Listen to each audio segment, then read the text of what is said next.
Protests, violence and coronavirus-related restrictions. Journalists have never been so tested as this year, says Courtney Radsch of the Committee to Protect Journalists. On top of the kind of perennial threats that you have to journalists and media outlets around the world, from censorship to imprisonment to murder, you now have a global pandemic which has fundamentally reconfigured economic, social, political systems, and you've never needed journalism more. This year, the committee honoured journalists in Bangladesh, Iran, Nigeria and Russia, who have shown the importance of independent media amid great opposition. Journalists like Dabo Oloriami, co-founder of Nigeria's Premium Times. Arrested twice for his reporting, Oloriami says the media are working in more restrictive environments. We have about 28 constraining laws in our statute that just make the work of journalism a very difficult and nervous experience in the country.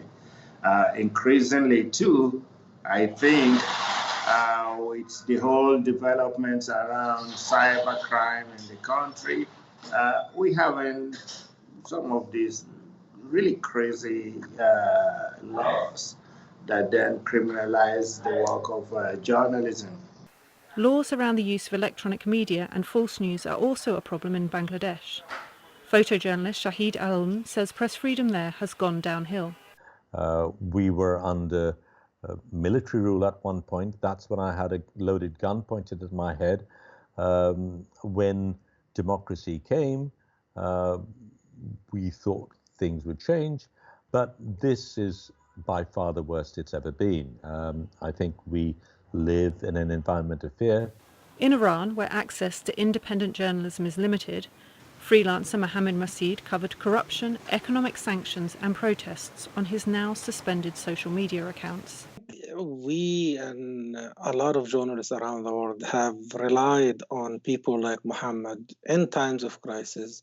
He's providing a service to Iranian citizens and to the international community at the same time. And for him to be jailed just for stating facts under those dubious charges is just shows how the Iranian government disregard of media and of journalism in principle. Because of her work, Russian journalist Svetlana Prokopyeva was convicted by a court in July of justifying terrorism. Despite the risks, she remains committed to journalism. What we do is normal and should exist in a normal society.